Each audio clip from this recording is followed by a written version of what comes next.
Hello students, let's start. आज हम लोगों ने फर्स्ट क्वालिटेटिव प्रॉपर्टी स्टडी करनी है, relative lowering in vapour pressure. तो जैसा कि लास्ट क्लास में हम लोगों ने ये डिस्कस किया था कि जो प्योर सॉल्वेंट है, ठीक है, उसका जो वेपर प्रेशर होता है वो ज़्यादा होता है as compare to the vapour pressure of solvent in the solution. अब इसका कारण हम लोगों के सामने है कि जो सोल्यूट हम लोगों ने यहाँ पर लिया हुआ है वो कैसा है, नॉन वोलेटाइल सोल्यूट है।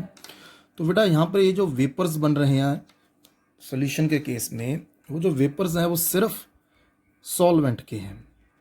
तो इस केस में जो वेपर प्रेशर ऑफ सॉल्यूशन होगा that is equal to the vapour pressure of solvent in the solution.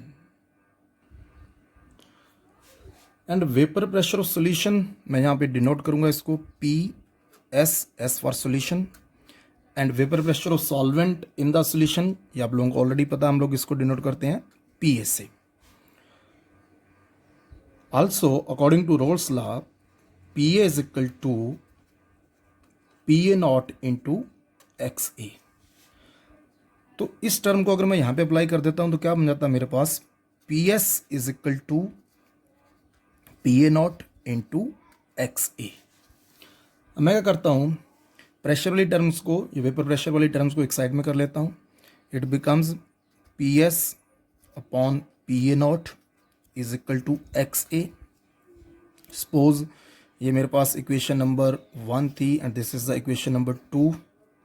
अब इक्वेशन नंबर 2 की बोथ साइड को मैं 1 में से सब्सट्रैक्ट कर दूंगा।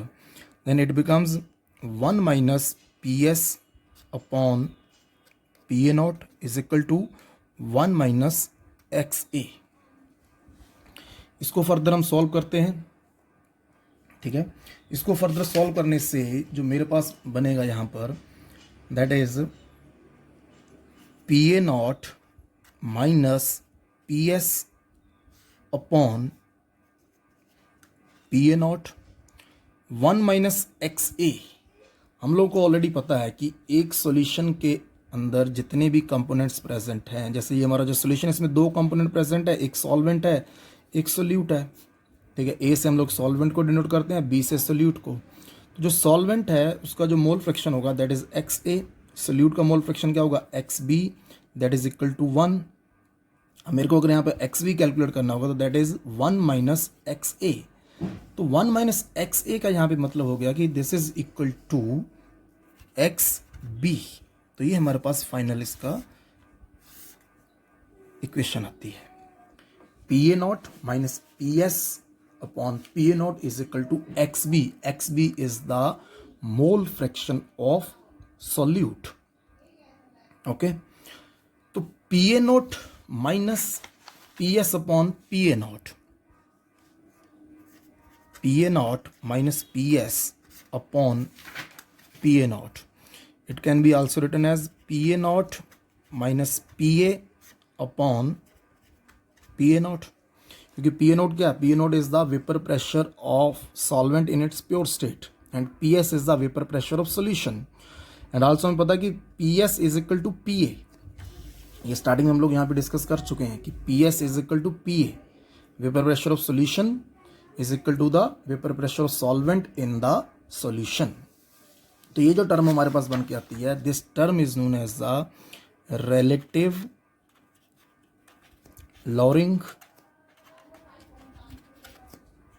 इन वेपर प्रेशर, ओके। और PA नॉट माइनस PS, ठीक है, या इसको ऐसे लिख दूं मैं PA nought minus PA, this is known as the lowering in vapour pressure,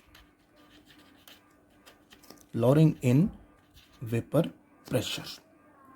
अब आगे फर्दर हम लोगों को ये प्रूव करना है कि ठीक है कि ये relative lowering in vapour pressure, ये हमारी इतनी टर्म होगी, this is the relative lowering in vapour pressure that is equal to XB। XB is the mole fraction, means relative lowering in vapour pressure is equal to the mole fraction of solute in the solution, okay. हम लोग को prove करना है कि relative lowering in vapour pressure ये qualitative property किस तरह से हुई। Now XB is the mole fraction of solute in the solution. कैसे कैलकुलेट होता है, NB number of moles of solute divided by total number of moles of solution, that is the number of moles of solvent plus number of moles of solute. अब बेटा जैसे हम लोगों को पता है कि हमारा जो सोल्यूशन है वो एक डाइल्यूट सोल्यूशन है, स्टार्टिंग में हम लोगों ने इसको डिस्कस किया था. For dilute solution the number of moles of solute is very very less as compare to the number of moles of solvent in the solution. जब ये वैल्यू बहुत स्मॉल है तो हम लोग यहाँ पर इसको इग्नोर कर सकते हैं. ओके तो हमारे पास टर्म क्या बन जाएगी. Now the term is P A nought minus P S upon P A nought is equal to N B over N A, because N A plus N B this is approximately equal to N A. ठीक है, ये equal क्यों है मैं ऊपर बता चुका हूँ कि जो number of moles of solute है वो एक बहुत ही छोटी वैल्यू है. अब number of moles of solute and solvent हम लोग कैसे कैलकुलेट करते हैं. Number of moles of solute that is calculated as WB weight of solute over molar mass of solute. Similarly Na कैसे कैलकुलेट होता है,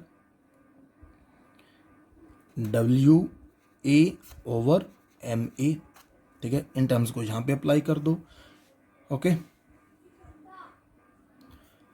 तो मोलर मास की टर्म अप्लाई करके, ठीक है, वेट और मोलर मास वाली टर्म्स, ठीक है, जैसे हम लोग number of moles of solute and solvent calculate करते हैं, ये हमारे से फाइनल एक्सप्रेशन आ जाता है. और इससे हम लोग मोलर मास ऑफ सोल्यूट भी कैलकुलेट कर सकते हैं. हाँ, अभी भी एक हमारा क्वेश्चन जो पेंडिंग है वो ये कि relative lowering in vapour pressure वो कॉलिगेटिव प्रॉपर्टी किस तरह से हुई. तो इस चीज़ को थोड़ा ध्यान से देखो. Na, these are the number of moles of solvent, fix value है, कांस्टेंट है. Nb number of moles of solute. तो जैसे जैसे number of moles of solute increase होंगे वैसे वैसे relative lowering in vapor pressure भी increase होगा. And hence it is proved that relative lowering in vapor pressure is a colligative property because it depends upon the number of solute particles. जितना आप इनको increase करोगे उतना relative lowering in vapor pressure भी यहाँ पर increase होगा.